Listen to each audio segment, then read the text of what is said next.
penyakitnya ini itu ya sama lah, ada enzim yang hilang di bagian itu sehingga protein itu yang harusnya bisa kebuang dengan baik itu malah jadi racun kepada tubuh anak aku gitu.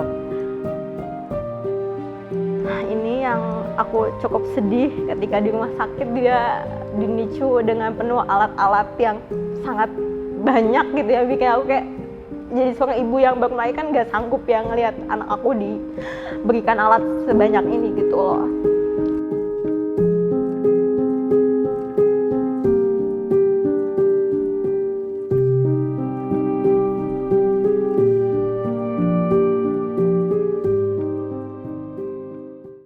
Halo, perkenalkan nama aku Diah Aulia Chandra, biasa dipanggil Dia. Usia aku 26 tahun.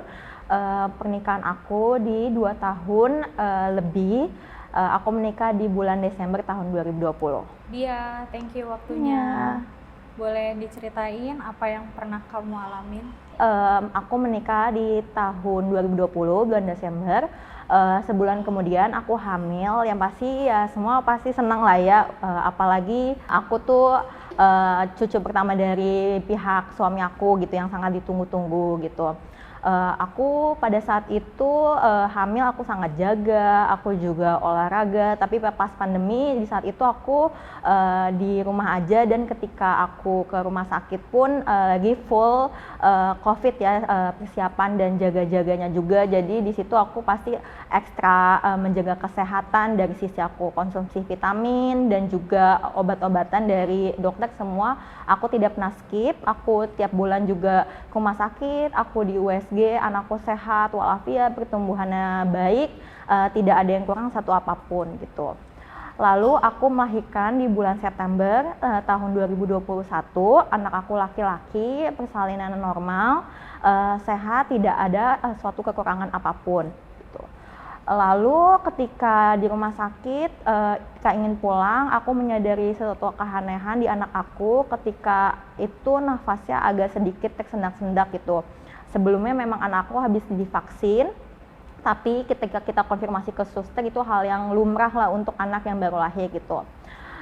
Pastinya pas malam-malam pada ke rumah semua senang dengan hadirnya anak aku, tapi di situ anak aku hanya tidur saja gitu, belum ada respon untuk nangis atau apapun, tapi ya masih bernapas baik-baik gitu loh. Nah, ketika malam-malam pada dini hari aku sedang memberikan susu, dan pada saat itu aku nggak di DBF ya, tapi aku menggunakan DOT. Karena anak aku tidak mau direct ASI kepada aku gitu pada saat itu. Nah, lalu ketika itu anak aku batuk dan tiba-tiba tidak bisa bernafas lagi gitu. Aku panik, aku membangunkan suami aku. Akhirnya kita memutuskan untuk ke UGD. Ketika di UGD aku sangat-sangat panik, aku manggil dokter dan suster. Pada saat itu UGD-nya juga kosong gitu, belum ada suster yang standby. Agak jeda nunggu 10 menit baru datang, lalu di evakuasi anak aku, diberikan alat jantung, alat nafas, dan segala macamnya. Kita juga ditanya kronologinya kenapa hal ini terjadi, tapi ternyata anak aku dinyatakan meninggal dunia pada saat usia 3 hari itu. Ketika itu pasti aku sedih banget ya, karena aku nggak nyangka kayak kenapa hal ini bisa terjadi kepada aku gitu. Akhirnya karena kehilangan itu aku pasti ingin punya anak lagi gitu dengan cepat. Akhirnya aku program hamil, tapi ya kata dokter aku nggak perlulah program hamil karena aku juga punya anaknya waktu itu juga cepat gitu, dan usia aku masih muda gitu. Dan akhirnya 6 bulan kemudian aku hamil lagi di USG, semua baik-baik saja gitu. Anak aku laki-laki, yang pertama juga ya sebelumnya anak aku laki-laki. Terus aku sampai ke dokter yang paling ahli, untuk dokter Vector Maternal, untuk ngecek lah, karena pasti aku nggak mau hal itu terulang lagi di hidup aku. Aku lebih siaga, rumah sakitnya juga aku lebih milih yang terbaik dalam segi kualitas dan juga alat-alatnya dan segala macamnya. Dan tidak ada yang aneh gitu, pertumbuhannya sangat baik, perkembangannya tuh baik, aku minum vitamin dan aku tidak pernah sakit ketika aku hamil. Dan pada saat itu di 39 minggu bulan Desember 2022 anak aku lahir yang kedua. sehat walafiat, berat di 3,8 kilo. Semua juga akhirnya bahagia lah karena akhirnya aku bisa punya anak lagi, karena aku kan juga dalam 1 tahun sebelumnya kan aku punya anak dan meninggal kan gitu.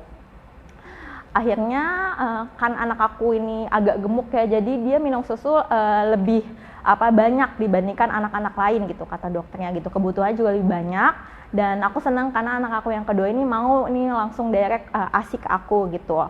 Nah di hari kedua kita merasa ada keanehan lagi nih, kok nafasnya tersenggak-senggak gitu loh, nggak bebas gitu. Akhirnya aku panggil suster, ini kenapa kok kayaknya aku merasa ada yang aneh nih dengan anakku. Suami pun juga merasakan hal yang demikian gitu. Nah pada saat itu aku langsung telepon dokter anaknya.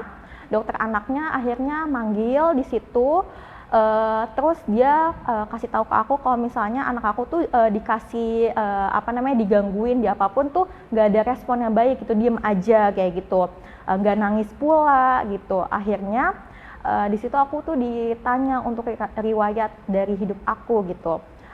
Ya aku kasih tahu anak aku sebelumnya meninggal di keluarga aku, mama aku juga punya 2 atau 3 anak meninggal di usia 3 hari juga dan laki-laki semua. Kakaknya mamaku juga sama, punya anak 2 meninggal juga di usia 3 hari.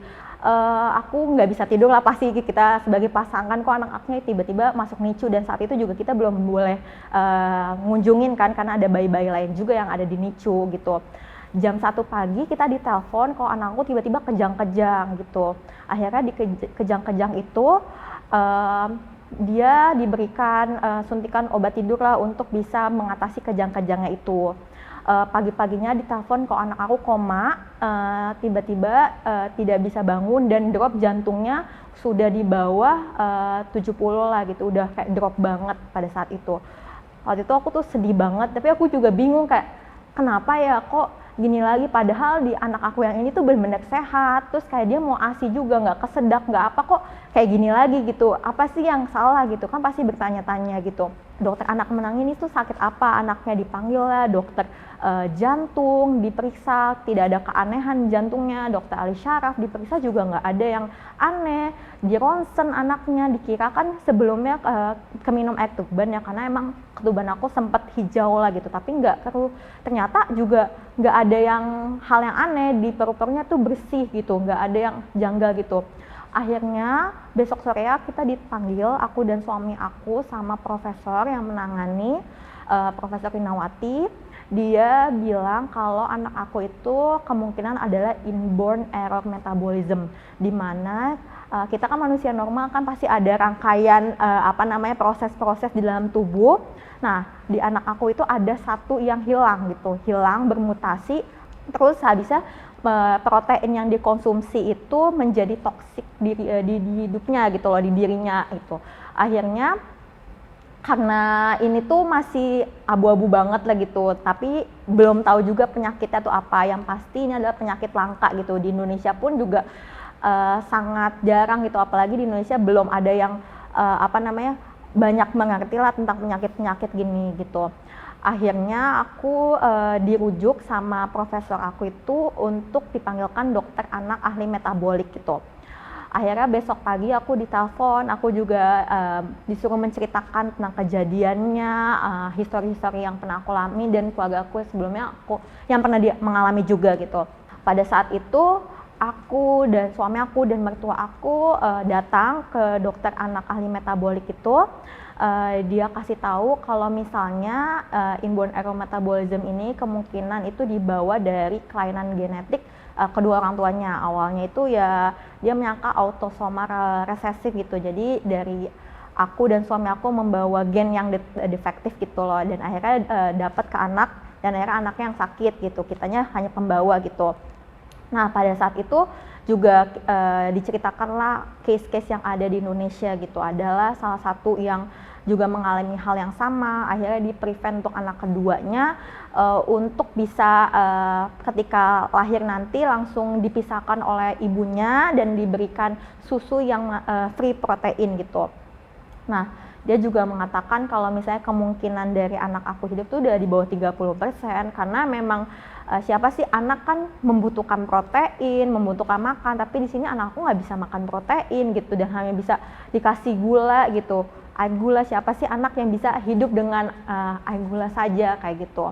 Habis itu karena di Indonesia juga belum ada alat yang bisa memeriksa penyakitnya itu apa, kita bawa darahnya itu ke Malaysia dan urinnya ke Hong Kong gitu.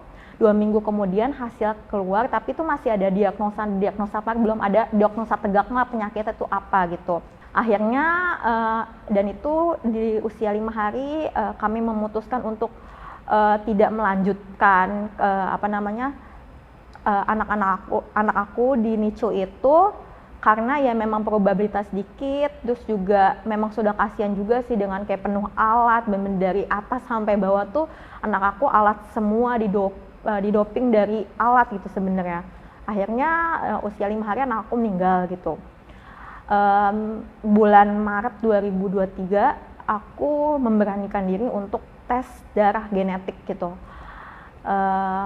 Aku perlu menunggu 1 bulan lebih, aku juga selalu follow up ke dokter hasilnya gimana, dan akhirnya di bulan Mei itu hasil keluar kalau nama penyakitnya adalah X-linked OTC deficiency, di mana penyakit itu berada di urea cycle disorder. Penyakitnya ini itu ya sama lah, ada enzim yang hilang di bagian itu sehingga protein itu yang harusnya bisa kebuang dengan baik itu malah jadi racun kepada tubuh anak aku gitu. Nah, kemungkinan itu yang pastinya dari aku. Kenapa sih? Aku juga mikir aku tuh perempuan tapi aku tuh sehat-sehat aja gitu. Aku sampai sekarang aku nggak pernah mengeluhkan apapun gitu. Karena ya balik lagi kata dokternya, karena aku perempuan, aku punya X2. Ketika X aku satu rusak, aku masih bisa ditopang oleh X aku yang lain. Sedangkan ketika anak aku yang laki-laki itu sakit, itu nggak ada topangan karena dia X dan Y. X-nya satu rusak, ya udah berarti dia nggak bisa gitu survive gitu. Kemungkinan untuk kehamilan itu setiap kehamilan 25% anak perempuan sehat, 25% anak perempuan pembawa seperti aku, 25% anak laki-laki sehat, 25% anak laki-laki sakit. Dan qadarullah aku dapat dua-duanya anak laki-laki yang X-nya sakit gitu loh, jadinya ya nggak bisa survive gitu. Aku juga tanya kepada dokter di Indonesia, ada nggak sih dok case yang kayak gini? Ada, ya sependek pengetahuan aku dia juga bilang itu memang jarang banget, dan bahkan nggak ada yang selamat untuk anak laki-laki. Itu semuanya anak laki-laki yang penyakitnya sama kayak aku gitu di Indonesia gitu, dan meninggal semua di usia bayi gitu. Mungkin dari aku untuk planning ke depannya ya bisanya dari dokter program hamil anak perempuan, ataupun aku bayi tabung, tapi memang bayi tabungnya pun juga belum ada nih di Indonesia untuk mengecek single monogenic defect gitu loh. Jadi aku harus dirujuk ke luar negeri untuk misalnya bayi tabung yang bisa memeriksa kelainan genetik yang dibawa oleh anak aku gitu nantinya. Itu sih. Apa yang kamu obrolin sama suami kamu ketika mengetahui penyebab kematian si kecil seperti itu? Yang pastinya waktu itu kita tuh sebenarnya antara 50-50 ya. Kita tuh udah udah feeling kayaknya tuh dari aku gitu, karena dari sisi mamaku dan dari sisi nenek aku dan dari sisi kakaknya mamaku juga sebenarnya mengalami hal yang sama. Tapi ya nyatanya tuh kalau orang dulu ya kan belum adalah teknologi zaman sekarang, pasti ketika meninggal mendadak ya mungkin dari air ketuban, keminum, ataupun ya memang belum kesehatan alat-alat zaman dulu kan juga belum ada. Jadi ya memang dari situ aku udah menyadari tuh kayak kemungkinan dari aku gitu. Terus tapi suami aku tuh benar-benar support banget sih sama aku, kayak ya udahlah kita nggak usah mikirin, kayak itu kan semua dari Allah juga gitu, penyakit ya pokoknya aku ngerasa tuh suami aku tuh baik banget gitu loh, kayak sekarang nggak pernah mikirin kayak ayo kita punya anak lagi, enggak gitu. Tapi persiapannya nanti tuh harus kita jaga lah gitu loh untuk kayak program hamil anak perempuan atau apa gitu. Tapi yang pasti itu semua balik lagi sih ke Allah, karena Allah yang ngasih kan gitu kayak penyakit ini dan segala macamnya gitu. Siapa support system terbesar dia? Suami aku benar-benar bilang suami aku sih, karena suami aku tuh yang benar-benar open minded dalam hal ini ya, karena nggak jarang dari segi orang tua pun juga kadang masih bingung gitu loh, masih nyangka kok ada penyakit kayak gini kan, ini benar-benar disease banget, penyakit langka yang nggak banyak lah orang tahu gitu loh tentang hal ini gitu. Tuh, jadi suami aku benar-benar kayak udahlah, kita punya anak ataupun enggak itu kan semua tergantung sama Allah gitu. Yang penting sekarang kita berusaha aja. Yang penting persiapan punya anak nanti kan enggak cuma finansial ya, tapi mentally juga gitu. Tapi ya sekarang suami aku dan aku belum memikirkan sih untuk kayak punya anak lagi dalam jangka dekat, karena pasti ketika kita mau punya anak lagi harus dijaga lah gitu untuk kayak pemilihan dokternya gimana dan segala macamnya. Yang pasti aku juga berterima kasih sih sama profesor dan dokter yang menangani aku, karena nanti untuk planning anak selanjutnya mereka siap loh untuk membantu aku gitu loh. Jadi mau anak aku nanti laki-laki atau perempuan, aku harus sudah memesan susu dari luar yang free protein, terus juga akan langsung di reserve NICU untuk kayak memisahkan dan mengecek gitu apakah ada kelainan genetik atau enggak gitu sih. Itu menurut aku dokter-dokter yang menangani aku sekarang tuh sangat-sangat bagus sih untuk kedepannya gitu. Ini kan proses panjang dalam waktu yang sebenarnya tidak terlalu panjang, jadi semuanya terjadi begitu cepat ya kan. Dan selalu ada suami yang menemani dia gitu ya. Mungkin dia ada yang mau disampaikan gitu ya, boleh disampaikan lewat video ini, apa yang dia mau bilang ke suami dia? Yang pasti aku makasih banget udah mau nemenin aku, kayak mungkin gak semua orang lo bisa menemani aku, karena apalagi kan aku pembawa penyakit yang sebenarnya aku juga nggak pernah mau lahir dengan penyakit pembawa seperti ini gitu, yang mengakibatkan aku nggak bisa survive dan meninggal di usia yang sangat pendek gitu. Aku tuh makasih banget sama suami aku yang nemenin aku dan kayak nggak peduli sama omongan orang atau kayak gimana, yang penting kita berdua tuh jalanin aja hidup berdua gitu. Dia bilang sih seperti itu, nggak perlu mikirin orang lain kayak achievement gimana, udah punya anak berapa apa enggak ya, yang penting kita udah punya anak pun nanti juga anaknya bakal nemenin kita dan ketemu lagi di sana gitu sih. Apa yang dia mau sampein buat mama-mama yang sekarang lagi nonton yang pernah mengalami hal serupa? Aku ngerasa sih sebenarnya di dunia ini yang mungkin penyakitnya sama aku tuh banyak gitu. Aku udah gabung komunitas, aku nggak nemu di Indonesia komunitas yang penyakitnya sama kayak aku, tapi aku gabung di luar, ternyata yang di luar tuh cukup banyak nih punya penyakit yang sama kayak aku gitu. Kalau di luar ini lumayan common lah, jadi mereka tuh kalau di luar negeri udah disiapkan lah kayak dipisahkan dan dites gitu apakah dia ada kelainan genetik apa enggak gitu. Jadi persiapan dari awal tuh mereka bisa baik dan akhirnya anaknya bisa survive gitu. Kalau misalnya menurut aku mungkin banyak di luar sana yang belum seberuntung aku bisa kayak tes genetik ataupun misalnya menemukan dokter yang baik gitulah, yang bagus dan mengerti hal ini, karena benar-benar minim banget nih gitu yang kematian mendadak anaknya. Pasti bingung kan, kayak disangkanya nanti malah ngeblame diri kita gitu. Kalian gak sendirian gitu loh, kalian tuh pasti ada orang lain di sana yang mungkin mengalami hal yang sama, jadi kita tuh sama-sama bareng. Yang penting semangat aja sih jalanin hidup, karena yang pasti hal ini tuh gak bisa berlalu kayak sedih, kita kok harus moving on, jalanin hidup. Jadi yang pasti semangat aja sih kalau aku bilang, nggak usah sedih sama pencapaian orang punya anak berapa ataupun apa, kalian tuh nggak pernah sendiri gitu, pasti ada yang lebih baik lah di hidup kalian yang bisa kalian dapatkan gitu. Ini anak aku, ini anakku yang pertama namanya Kenzi. Itu aku emang pengen banget punya anak namanya Kenzi karena dia ganteng, dan jujur pertama kali anakku lahir juga dokter dan suster kayak lucu banget ngeliatin anak aku karena rambutnya tebal banget, putih banget anaknya. Terus ini anak aku yang kedua, namanya Kelan. Dia beratnya 3,8 kilo. Ini yang aku cukup sedih ketika di rumah sakit, dia dinicu dengan penuh alat-alat yang sangat banyak gitu ya, bikin aku kayak jadi seorang ibu yang baru melahirkan gak sanggup ya ngelihat anak aku diberikan alat sebanyak ini gitu loh.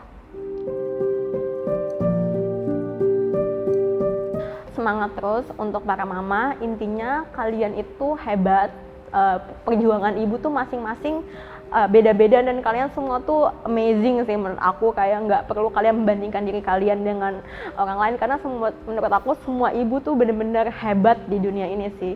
Yang penting itu, yang penting semangat, sama-sama berjuang, kalian nggak pernah sendiri gitu, mau sedih mau bahagia kalian tuh pasti bareng-bareng lah sama-sama ibu di luar sana gitu.